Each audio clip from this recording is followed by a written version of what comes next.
Assalamualaikum warahmatullahi wabarakatuh. Berjumpa lagi dengan Pak Ardi di mata pelajaran informatika dengan materi pokok algoritma dan pemrograman untuk kelas 9 semester ganjil SMP Negeri 2 Mandau. Materi pokok pembelajaran adalah algoritma dan pemrograman komputer. Kompetensi dasar dan indikator pencapaian kompetensi. Kompetensi dasar pada pembelajaran kali ini yaitu pada 3.6 memahami bahwa sebuah program dapat didekomposisi menjadi subprogram dengan indikator pencapaian kompetensi 361 memahami algoritma dan pemrograman komputer dengan tekun 362 mengamati prosedur dan fungsi dengan teliti. Kompetensi 4.6 mengimplementasi sebuah program yang memakai atau mengandung subprogram, prosedur, fungsi. Indikator pencapaian kompetensinya 461 mengimplementasikan kegiatan sehari-hari ke dalam bentuk algoritma dengan tekun dan teliti. 462 mengimplementasikan algoritma ke dalam subprogram, prosedur, fungsi dengan teliti dan cermat. Tujuan pembelajaran: setelah mengikuti serangkaian pembelajaran, diharapkan peserta didik mampu mengemukakan algoritma dalam kehidupan sehari dalam bentuk subprogram dengan benar dan percaya diri. Mampu menjelaskan definisi subprogram, prosedur, dan fungsi pada pemrograman dengan benar dan percaya diri. Mampu membandingkan perbedaan prosedur dan fungsi pada pemrograman dengan benar dan percaya diri. Mampu menentukan bentuk umum prosedur dan fungsi dengan benar dan percaya diri. Mampu merancang algoritma dalam kehidupan sehari-hari dalam bentuk subprogram menggunakan flowchart dengan teliti dan percaya diri. Yang akan kita pelajari pada pertemuan kali ini adalah subprogram, prosedur, dan fungsi dengan kata kunci algoritma, pemrograman, flowchart, pseudocode, subprogram, prosedur, fungsi. Apa itu subprogram? Subprogram adalah sebuah unit program atau modul yang melakukan tugas tertentu. Subprogram ini digabungkan untuk membentuk program yang lebih besar. Contoh seperti gambar di bawah ini. Bagaimana analogi subprogram itu? Adapun analogi paling sederhana di dalam subprogram yaitu perhatikan contoh berikut ini. Contoh masalah yang biasa kita temui dalam kehidupan sehari-hari tentang subprogram seperti masak mie, makan, dan tidur. Ketika ada seseorang yang bertanya, "Apa yang kamu lakukan hari ini?" Jawabannya, "Hari ini saya masak mie, makan, dan tidur." Jika ditulis, maka aktivitas hari ini sebagai berikut.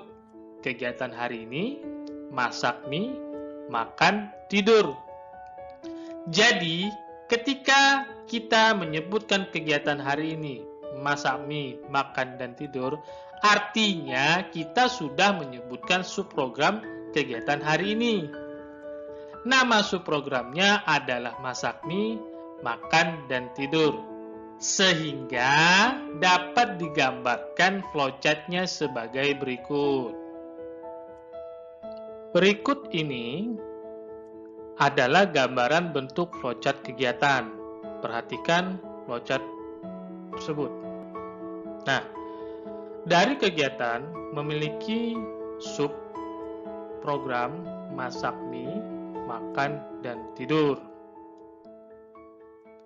Bagaimana bentuk flowchart subprogramnya?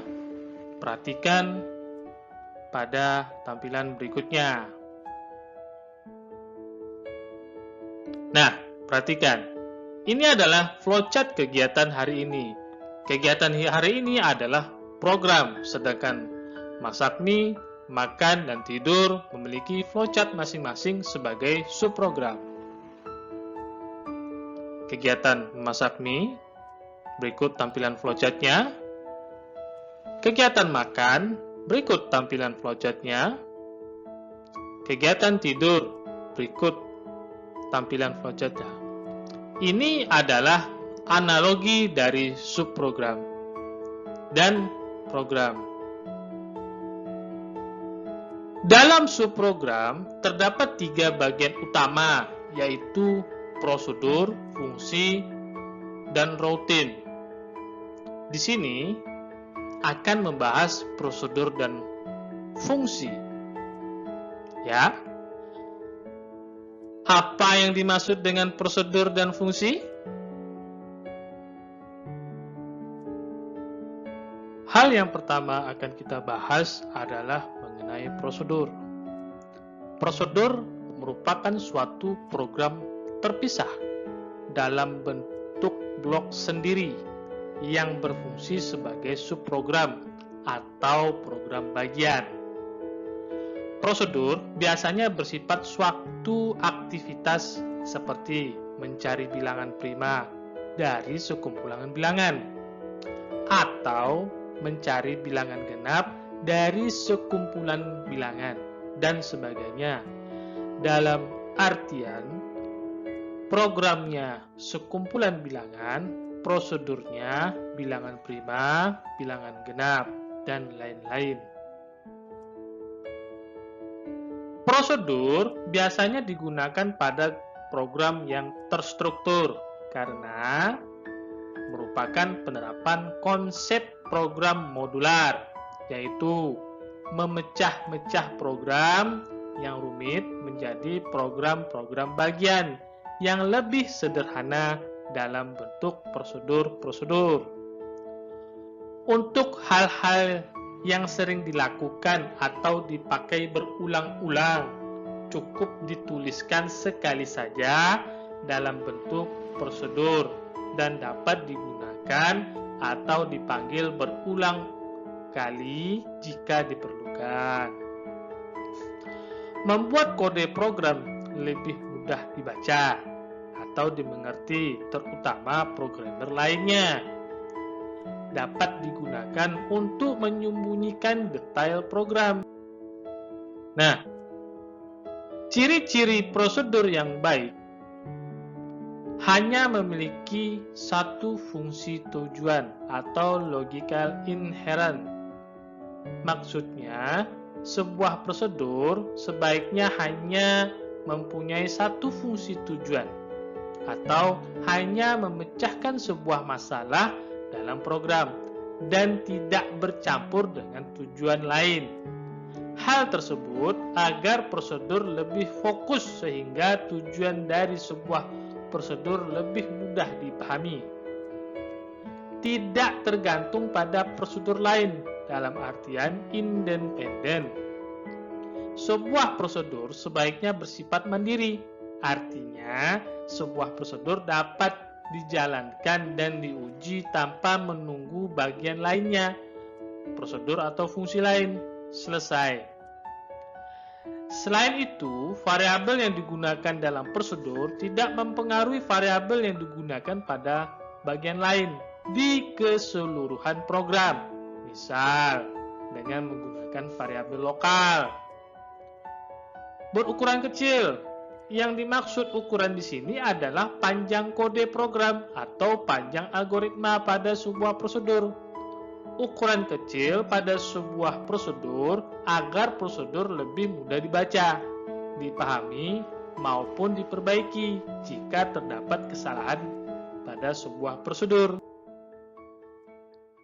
Berikut bentuk umum prosedur pada semua bahasa pemrograman. Ya.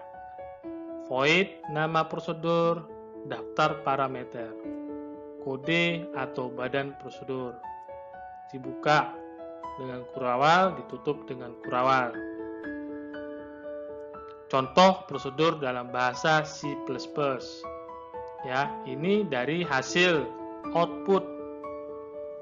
pembuatan prosedur menghitung lebar persegi panjang. Ya. Nah, di sini bisa kita perhatikan ada deklarasi prosedur. Ya. Pada poin ini. Ya, deklarasi prosedur. Kemudian contoh prosedurnya. Ini untuk lebar dan luas pemanggilannya, ini inputnya, dan ini prosesnya. Kemudian ini outputnya. Ya.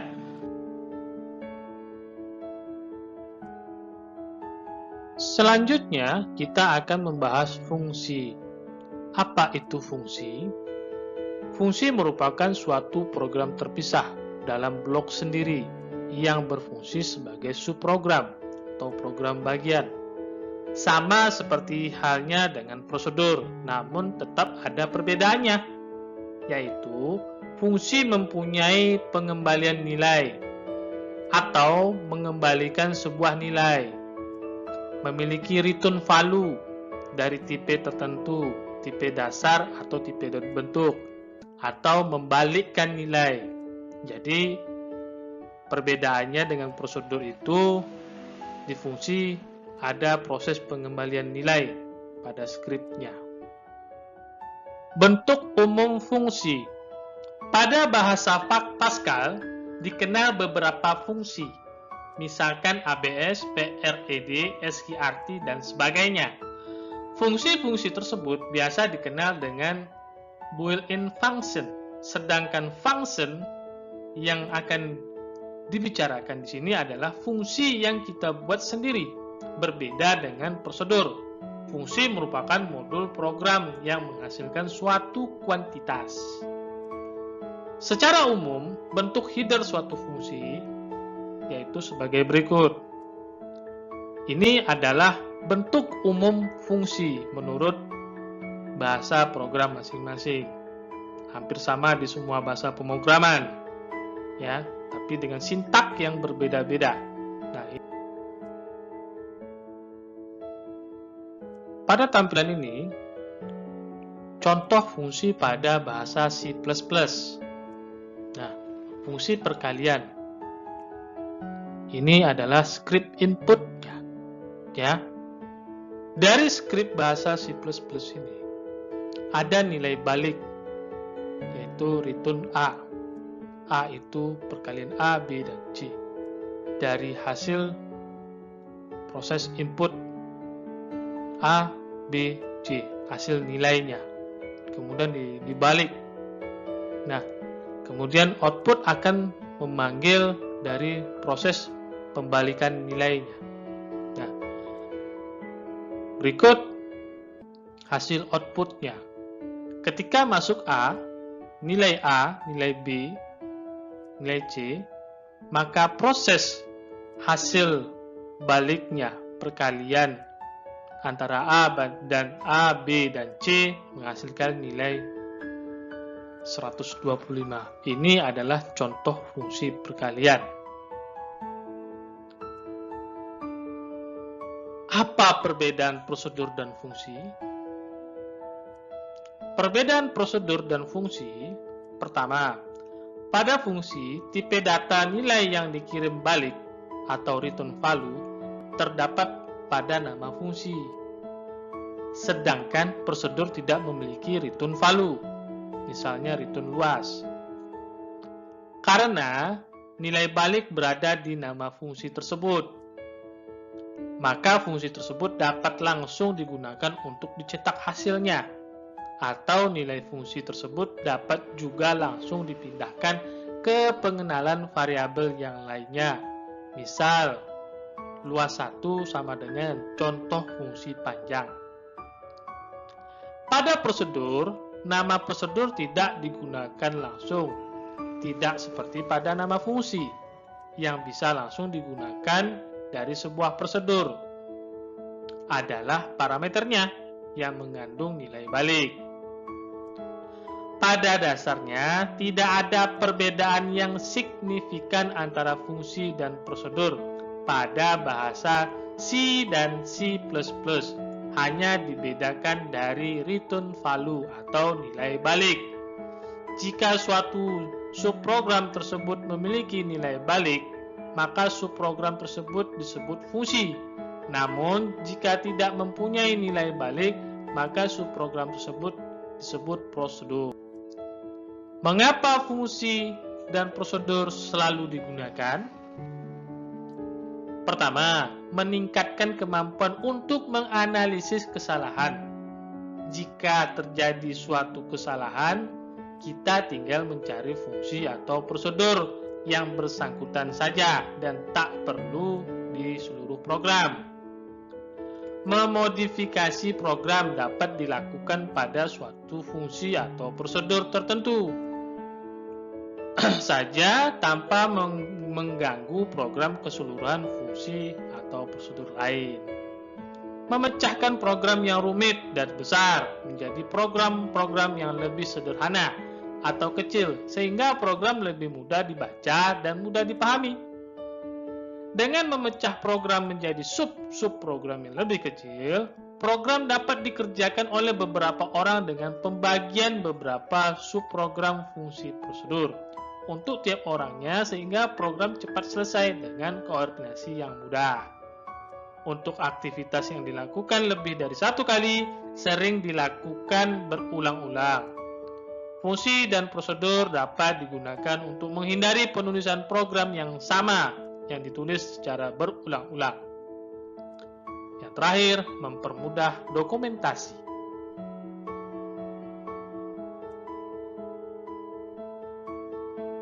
Sekianlah pemaparan materi tentang subprogram, prosedur, dan fungsi. Untuk kegiatan hari ini, buatlah algoritma kehidupan sehari dalam bentuk subprogram.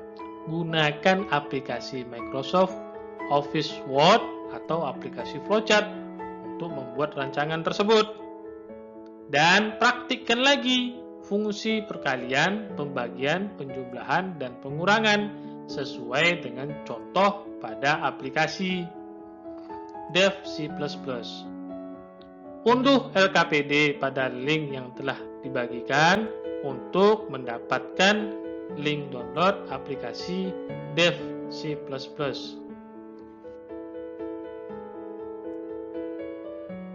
Sekian dan terima kasih. Sampai ketemu ke pembelajaran selanjutnya. Assalamualaikum warahmatullahi wabarakatuh.